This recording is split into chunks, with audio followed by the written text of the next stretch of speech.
Hello, everyone. Welcome to yet another episode of Leaders of Finance, where we interact with industry leaders and try to understand from them what are their pointers, how they really review their finance division, what are the financial management tips we can get from them, and so that it can benefit you in your business. In this series, we have with us today Mr. Pradeep Mohanty, who is the CMD of Sledgehammer Group. We welcome you, Pradeep Mohanty ji, to our platform. Thank you, Mr. Rajat. It's my pleasure to be here in front of you and for the discussion of this financial things with you. Thank you very much for calling me. Just a brief about Mr. Pradeep's group, Sledgehammer Group. The Sledgehammer Group was established in 2006 and it is having its manufacturing unit in India, Oman, Saudi Arabia, and sales offices in Dubai, Houston, and Moscow. They are into the manufacturing of oil field products and they are right now Asia's largest manufacturer in their category. They are exporting to almost 62 countries right now. They are a really very successful group, and it would be an honor for us to get some tips from them, to get their tips from the huge experience which they have got in their field and overall as well. Pradeep ji, first of all, I would like to request you if I missed anything in the introduction, if you would like to add anything about your group, please go ahead. No, it was completely fine to me. As you mentioned that we started this company in 2006 and from a very small area. You can say we started it. That area is approximate 250 square yards. So we started, and we are happy to report you that as on today, the Indian facilities approximate consist of 8.5 acre of land, and it's a decent size facility containing lots of high-tech machine like robots, CNC, VMCs, and other SPMs. And we do have a world-class facility in Oman, which was inaugurated by the Minister of Oil from Oman, and we do have another big size facility in Saudi Arabia, and both of these facilities are a kind of JV companies. Right. So Pradeep ji, first question which I want to put to you is that there are various divisions in every business. Marketing is there, sales is there, purchase is there. Then I just want to know how important do you consider the finance division, finance and accounts division for any business? I want you to throw light on this. So basically, in my opinion, finance is a kind of backbone of any of the company. Whenever you have a kind of thought of starting up any business, so first you calculate whatever the money you have in your pocket. So that is one aspect. Then managing that money comes under finance. So finance is a must area for any of the business, in my opinion. Right. And yeah, please go ahead if you want to add something else also. so basically, in a broader spectrum means finance is just not depend on the money side. It's controlling of all kind of things which is happening in any of the organization, like making of the budgeting, purchasing, and everything. So it's all comes under finance. Wherever these monetary things are related, so that we consider in finance, and controlling all these things can create a kind of healthy business for you. Right. So, Pradeep ji, how really you manage your finance department? How do you review the work of your finance department on a regular basis? So basically, what we have kept a couple of practices in our business on the regular basis. One is a monthly information system we have created that is completely from the finance department. So I received by the end of first week of any of the month, means on every month. So in that MIS, we get to know what was the sale we have made, what was the salary we have paid, what was the overtime. It's also related to the production, means how many pieces we have made, what was the raw material we purchased, how much expenditure we have done. So all sales and purchases, and how many overtime, how much is the overtime. So these kind of things we kept in that, and what product we have sold in this month, which are the higher number, which product was on the higher number, which is on the lower number. By that way we will be able to know, means where we need to concentrate. Then the our deposit in the banks, and how much interest we are paying, and how much interest we are getting in our from our investments. So these are the practice. And apart from that, we also kept a kind of a team, a third party team for the internal audit. So those internal auditors do the regular on daily basis audit to our different department, which is all these audits are related to finance. So means how effective is our daily system, either production, purchasing, accounting. So if there is any loophole, that we get to know very easily. Okay. So, how this internal audit of their accounts in your finance department really helps you in remaining in control of your finance division? Because I see that a lot of business owners, especially in MSME sector, they don't have a separate internal audit department, and they are completely reliant on their accounts department for the finance activities. So, how important do you consider this activity? So in my opinion, when I started, as I said, we started from a very small setup. Yes. So then we reached to a optimum level. So what I learned from my own experience, that it seems that we are paying a lot or something to the third party auditor, or investment in finance is seems to be a kind of, generally people use, okay, this is to ye to main bhi kar lunga. Anji, Anji, Anji. So if you are sick, you go to the doctor. Yes.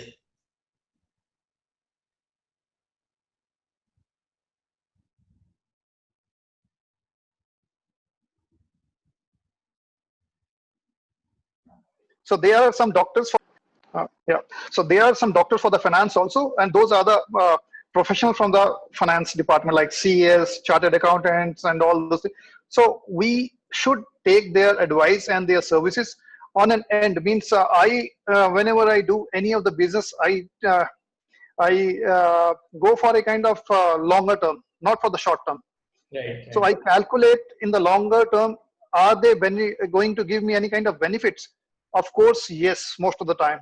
So that's why investing a small amount on these kind of auditors give you a kind of big results, and in a positive cash balance for you. Okay. Pradeep ji, this monthly activity which you told that every after a month, in the first week of next month, you get some reports wherein you review sales, you review salaries and other stuff.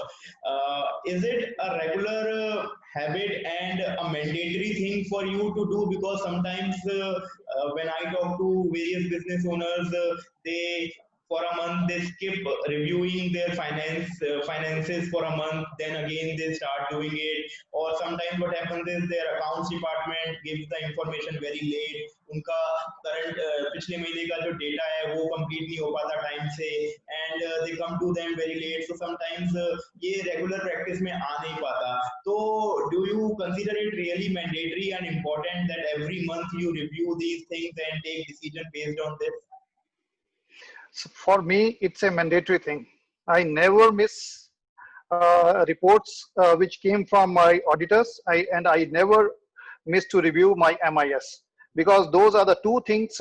Means in through MIS, I get to know what's happened, And through these auditor reports, I get to know where are the flaws so that I can repair those flaws for my next month. And Right. means you learn from your own mistakes. Yes, yes. So these are the tools which keep you making alert all the time that what mistake you have done and where you are doing perfectly fine. So I don't want to miss this. These are the mandatory thing for me, and I completely go with this all the time. That's very prudent practice to do. And one thing more I want to ask is that in a business, there are many businesses which are earning huge profits, but they really don't have cash in their company available to meet expenses. And with Corona hitting a lot of businesses, the reality has come out of many businesses which was not available earlier.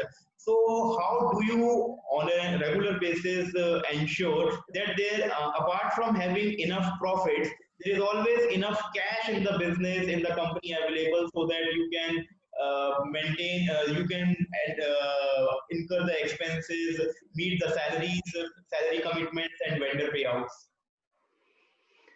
So we do have we follow the all the proverbs are in the market, like never put all your eggs in one basket. So we never kept all our money in one of the areas. So we distributed smartly. Apart from my team, we have a very qualified CFO also in our company.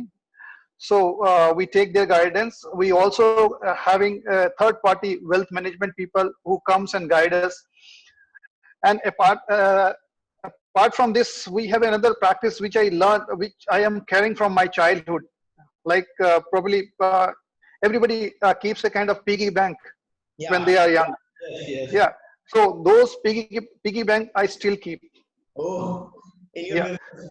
business. Even in my business. So whenever it's not, you will never get a kind of surplus money. It means people generally they have a kind of theory that whenever I get a kind of surplus money, I will keep that surplus money aside, uh, a kind of as a saving. No, it's not a good practice.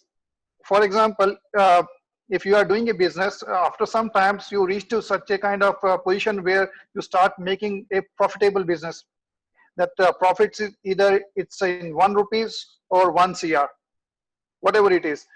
So I kept a practice so that I can take out some of the amount and keep it on a separate account. I have a separate hidden bank account with the company's name. So I just keep on there. So it's keep on adding every month. And after a year, I have some amount. So that amount I can utilize in expansion of my business.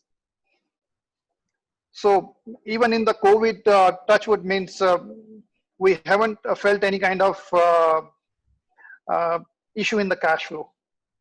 I think this is a brilliant practice which you are following, and as some people say that out of sight and out of mind. So when the money goes out of sight, when it is not being it is not being seen in front by you on a daily basis, then you don't even have the temptation to utilize it for those means which are not really important. And now, when especially this COVID time, this is an emergency situation for many businesses, and people we are seeing in news that most of many entrepreneurs are unable to pay the salaries. Also, I think this is the time where you have must have utilized that piggy bank to pay off your vendors, to pay off your salaries, so that the business continues to work. And this is one practice which I feel that most of the business owners do not follow, do not practice, because of which they enter into a situation where they do earn a lot of profits, but most of their profits is either stuck in inventory or stuck in debtors, the receivables. And later on, what happens is, if the receivables do not pay or the inventories do not get sold, the money always remains stuck over there, and cash never comes to the business to the extent they require it. You are very much correct on that. Even we are also facing the same kind of issues. Means the receivables are slow and not appropriate these days. Still, we have a unsold inventory. Most of the order which we have the POs in our hand are on hold. So this is also we are also facing the same heat, but we are taking everything very positive, because if you don't take the things positive, you will not have the energy to work. So I just keep myself very optimistic most of the time. Yes. If we consider means but as you know that this COVID is a temporary phase, it's not permanent. Yes. Yes. And I'm not putting up a kind of pressure on me, because if I'm not going to do, or I'm not doing well for 2021, so it's okay. I have done good in the past, and I'm seeing that probably when the things are in our part, or in our area, means then we would be in better position to deliver more and perform better. So these are the things I'm just keeping. And in situation of this COVID, when all the receivable are less, and so we have reduced our overheads, we become more strict to chasing for our money which is kept outside. And we have tried to minimize the inventory. We have reduced all kind of luxury expenses.